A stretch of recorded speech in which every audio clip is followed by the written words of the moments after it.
Assalamualaikum warahmatullahi wabarakatuh. Bismillahirrahmanirrahim. Alhamdulillahi rabbil alamin. Asyhadu an la ilaha illallah wa asyhadu anna Muhammadar Rasulullah. Allahumma salli ala Sayyidina Maulana Muhammad wa ala alihi wa ashabihi ajma'in. Amma ba'd. Saudara-saudara, para pemirsa dimanapun Anda berada, bertemu kembali dengan Hajuddin Alwi bersama kru For Good Kecamatan Secang, Magelang, Indonesia, yang pada kali ini akan mengangkat sebuah tema, pikiran buruk.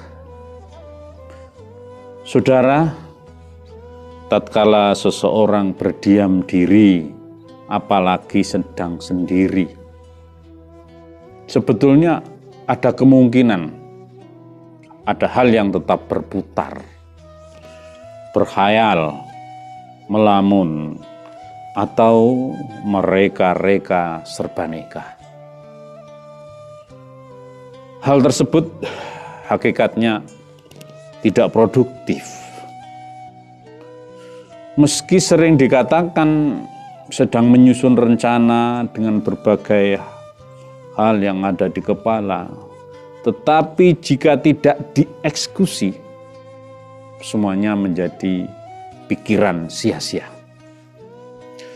Kebiasaan membiarkan pikiran menjadi liar, apalagi yang bernuansa negatif, yang sering dikatakan negative thinking, merupakan keadaan yang merugikan.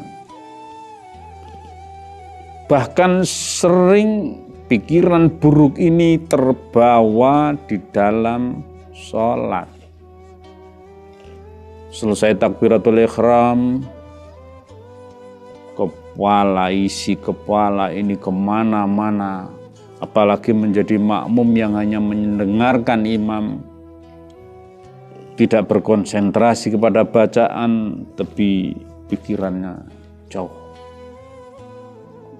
tanpa terkendali, tanpa terkontrol. Hal ini jelas mengganggu konsentrasi dan cenderung salat yang dilakukan tidak khusyuk. Padahal salat akan menjadi khusyuk ketika seseorang selalu fokus kepada salatnya, fokus pada bacaannya, dan menghayati artinya.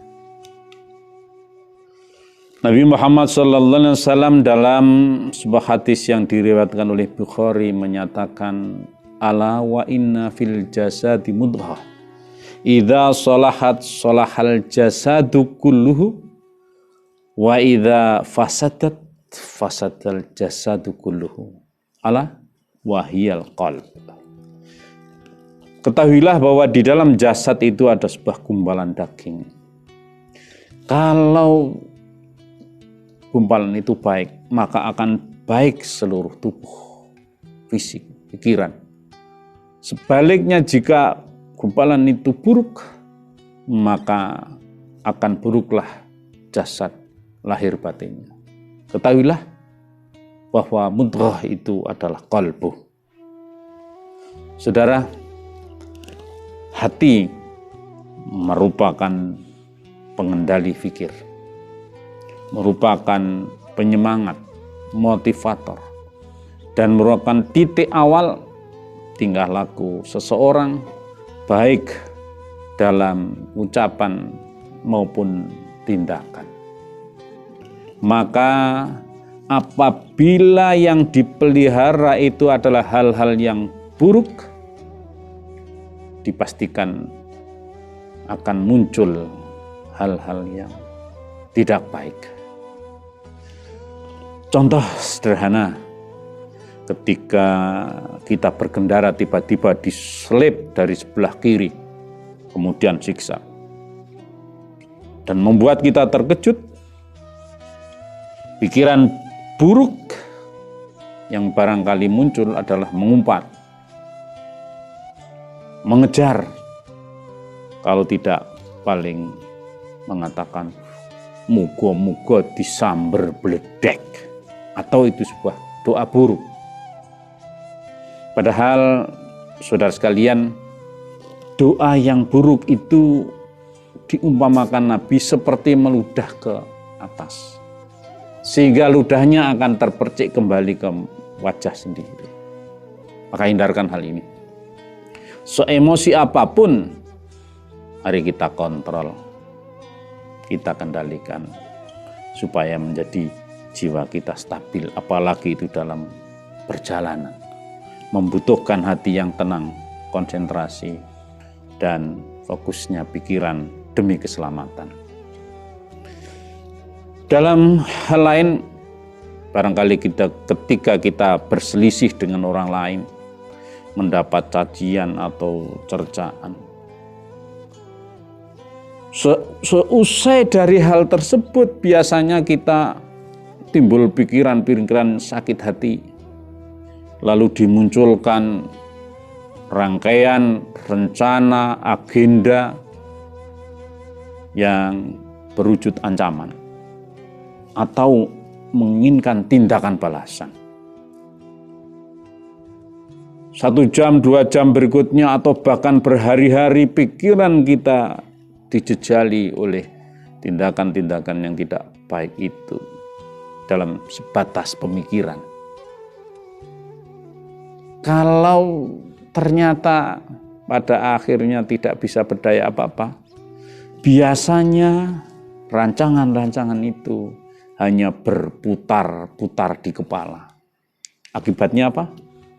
Pusing kepala. Maka seseorang yang arif dan bijaksana akan berusaha meredam pikiran buruk yang sering menghantui, yang sering mengendap, yang sering berputar-putar di kepala. Dengan cara yang pertama, melakukan tindakan antisipasi.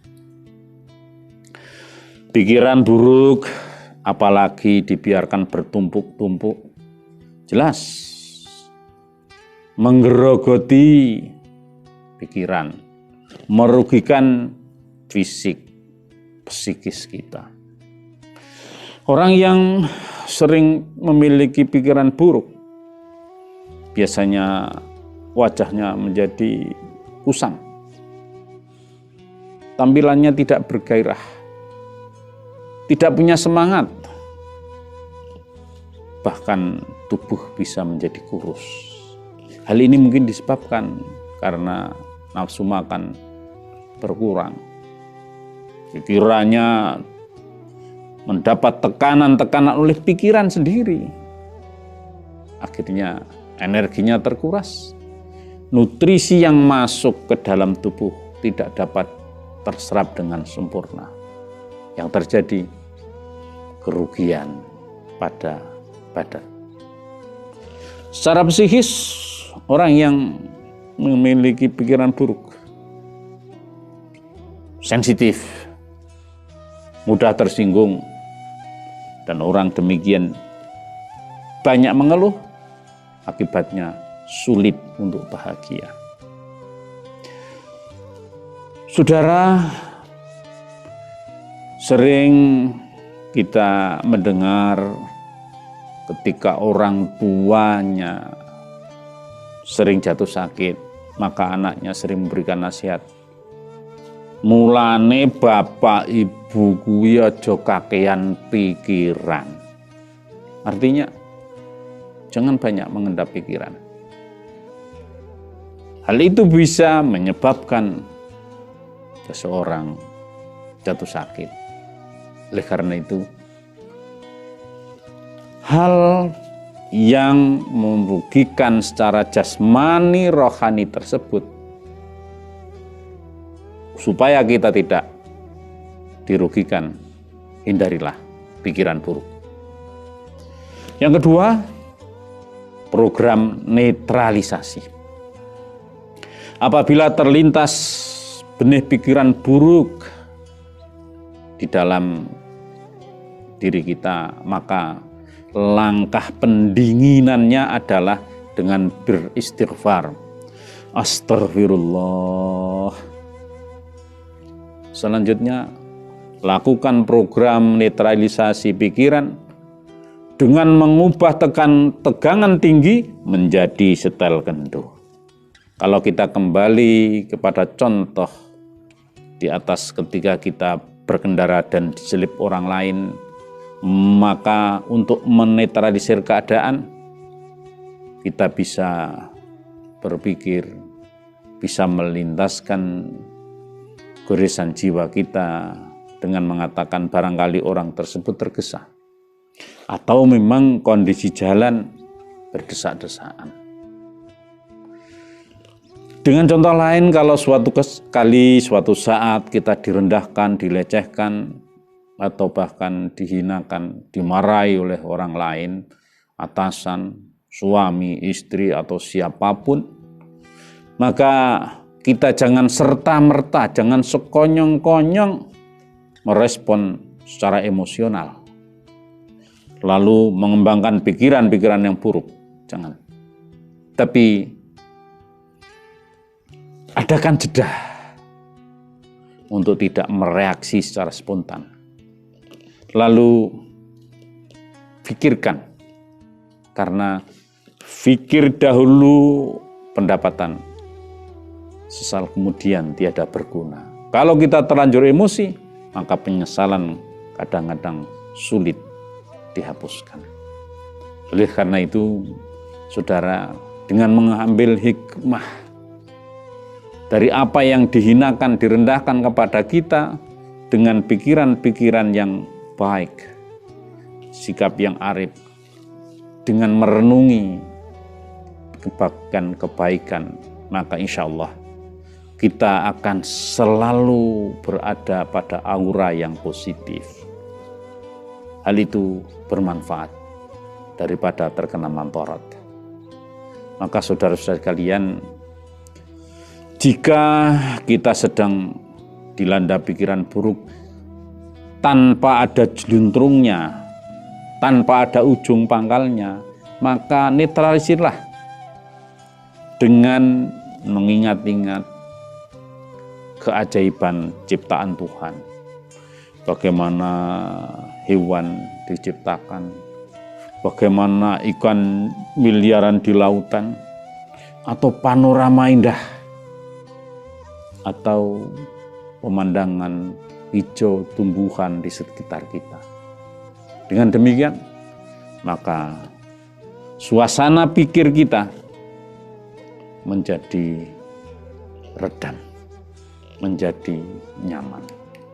Yang ketiga, untuk meredam pikiran buruk yang ada di dalam kepala, yang menyesakkan di dada, yang membuat perut itu menjadi berdesak-desak penuh, yakni melakukan aktivitas.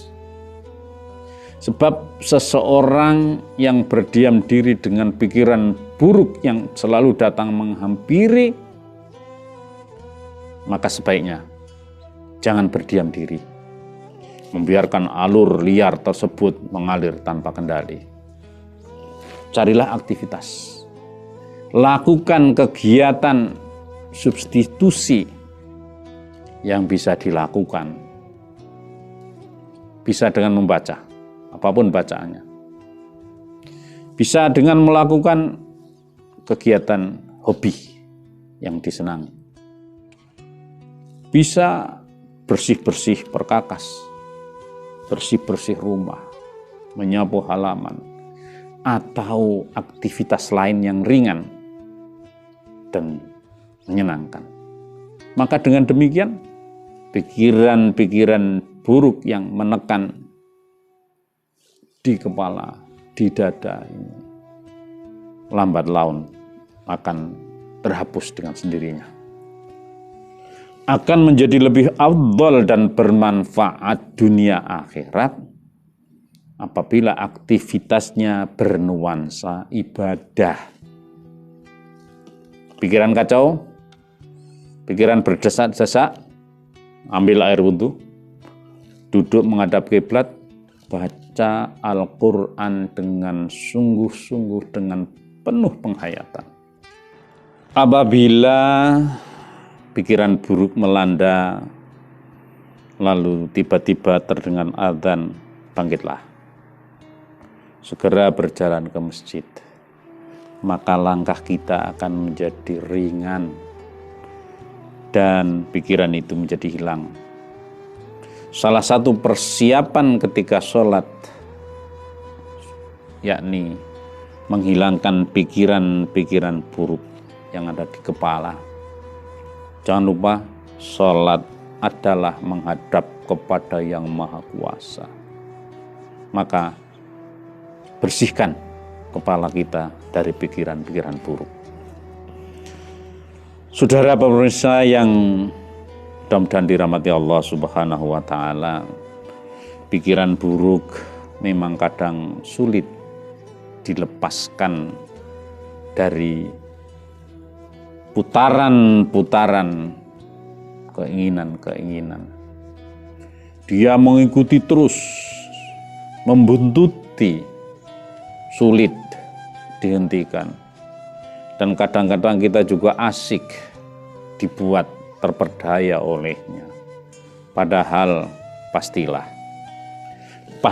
tidak ada manfaat dari pikiran buruk yang ada di kepala kita, yang menyesakkan dada kita. Maka dengan upaya yang sungguh-sungguh, dengan ikhtiar, kerja keras, menghilangkan pikiran buruk sebagai sebuah cara untuk mendapatkan ketenangan jiwa, mendapatkan predikat seseorang yang arif dan bijaksana. Salah satunya sekali lagi dengan menghentikan pikiran buruk yang merugikan tersebut. Mudah-mudahan ada manfaatnya. Sampai jumpa kembali pada kesempatan yang akan datang. Tetap jaga protokol kesehatan. Jaga jarak dengan pikiran buruk. Jaga jarak dengan orang lain merupakan cara menjaga kesehatan kita. Mohon maaf, akhirul kalam, billahi taufiq wal hidayah. Wassalamualaikum warahmatullahi wabarakatuh.